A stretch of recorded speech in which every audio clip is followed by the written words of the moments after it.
Totoo nga ba na malapit nang matapos ang ating mundo ayon sa mga scientist? Yan po yung ating aalamin sa video na ito.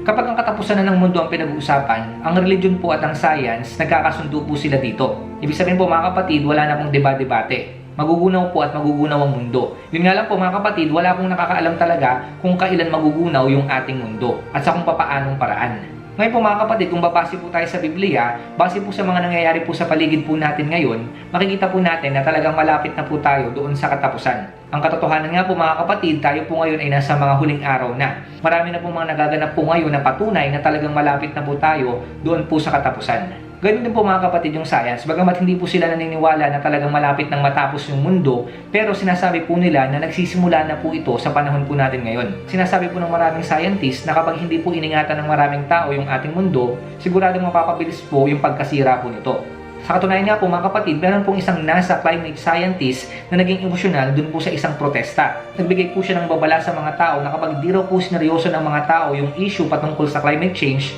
at kapag di raw po nila pinansin yung usapin po na ito, siguradong di raw po natin magugustuhan yung mangyayari 3 to 5 years from now. Sa totoo lang po mga kapatid, matagal na po talagang sinasabi ito ng mga scientists. Noon pa man po, nagbababala na po sila patungkol po dito sa climate change at saka po sa global warming na mangyayari po sa ating mundo. Sa katunayan nga po mga kapatid, yung mga eksperto po at yung mga scientists, nagbigay po sila ng deadline sa ating mundo patungkol po dito sa climate change. Sinabi po nila na dapat mapanatiling mababa sa 1.5 degrees Celsius ang pag-angat ng temperatura po sa ating mundo.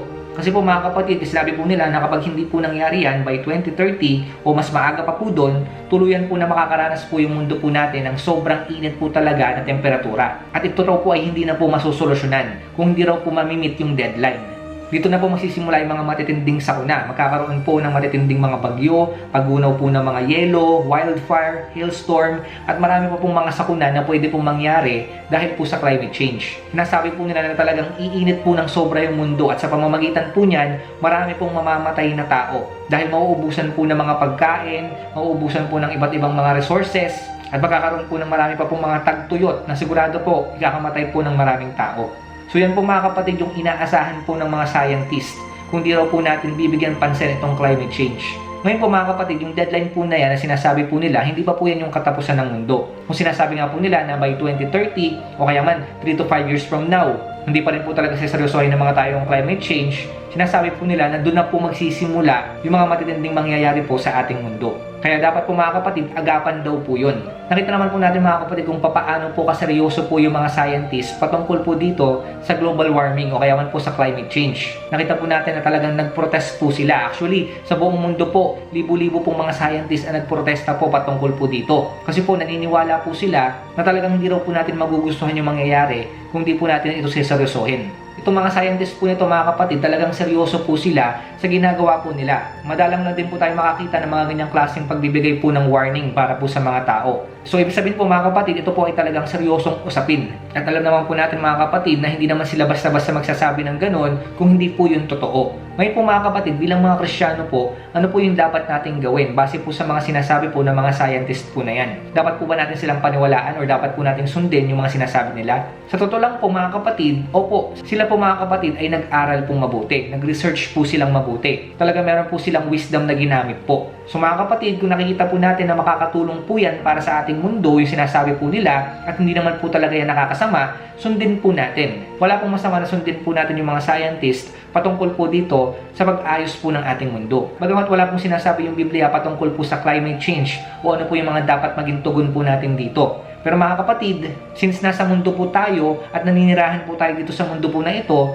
syempre po, dapat po maging mabuti po tayong katiwala. Kasi nga po mga kapatid, dito po tayo nilagay ng Diyos. Pangalagaan po natin kung saan po tayo nakatira. Syempre mga kapatid, hindi lang po para sa atin, para sa sarili lang po natin, kundi para sa mga next generation pa po na titira po dito sa mundo po na ito, kundi pa po darating yung Panginoon. Kasi mga kapatid, itong mundo po na ito, ang nalikha rin po nito, yung ating Diyos. So dapat po, pangalagaan po natin yung nalikha ng ating Diyos. Kung paano po natin inaalagaan yung sarili po natin, iniingatan, dapat ganun din po yung mundo. Kasi po mga kapatid, noon pa man, pinagkatiwala na po ng Diyos kay Eva at Adan yung mundo po na ito.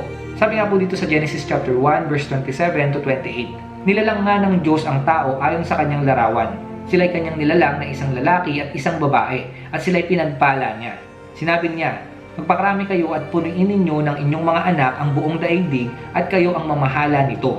Binibigyan ko kayo ng kapangyarihan sa mga isda, sa mga tubig, sa mga ibon sa himpapawid, at sa lahat ng mga hayop na nasa ibabaw ng lupa. So dito po mga kapatid, makikita po natin dito na dapat talaga alagaan po ng mga tao yung mundo po natin na ito. So lahat po tayo mga kapatid, kasi po pinagkatiwala po sa atin ng Diyos yung mundo po na ito. Inalaw po ng Diyos na tayo po ay manirahan dito po sa magandang planeta po na ito. Imagine niyo po, sa lahat po ng planeta, ito po yung halos pinaka-perfecto na pwede pong tirahan. Walang ibang planeta na katulad po ng mundo po natin. Naniniwala po ako mga kapatid na nag-iisa po yung planeta po natin at wala po itong katulad.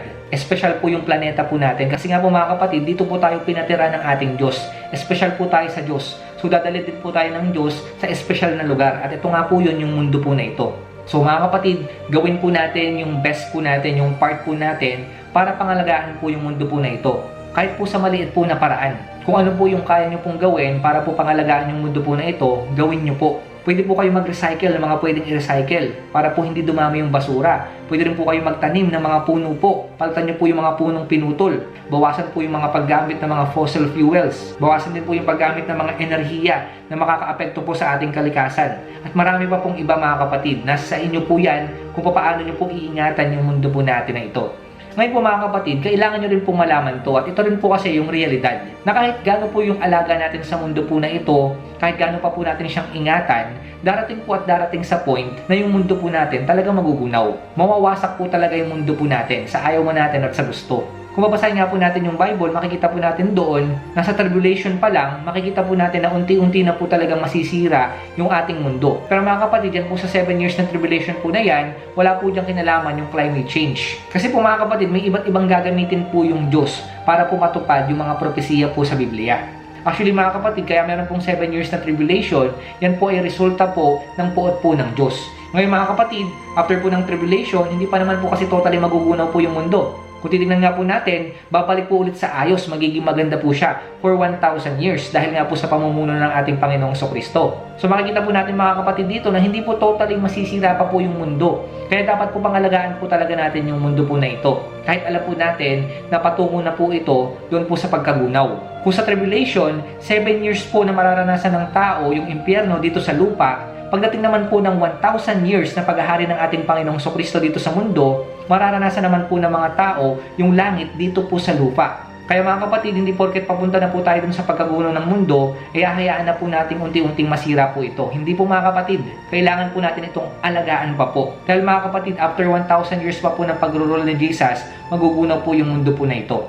Ngayon po, di po natin alam kung 3 to 5 years mangyayari na po yung tribulation. Pwede pong mag-swak yung sinasabi po dito ng mga scientists na talaga mararanasan po ng mga tao yung mga matitinding sakuna. Pero wala pa po nakakasigurado mga kapatid, hindi pa po natin alam. Basta po mga kapatid, ang maganda po, handa po tayo. At alam po natin na talagang malapit na po mangyari yun.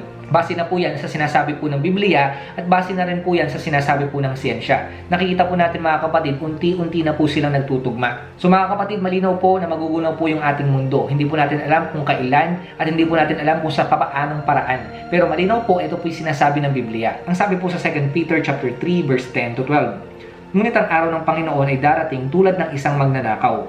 Sa araw na iyon, ang kalangitan ay biglang mawawala kasabay ng isang malakas na ugong. Matutugpok ang araw, buwan at mga bituin. Ang mundo at ang lahat ng mga bagay na naririto ay mawawala. At dahil ganito ang magiging wakas ng lahat ng bagay, mamuhay kayo ng may kabanalan at sikapin ninyong maging makadiyos habang hinihintay ninyo ang araw ng Diyos. Magsikap kayong mabuti upang dumating agad ang araw na ang kalangitan ay matutupok at ang mga bagay na naroroon ay matutunaw sa matinding init.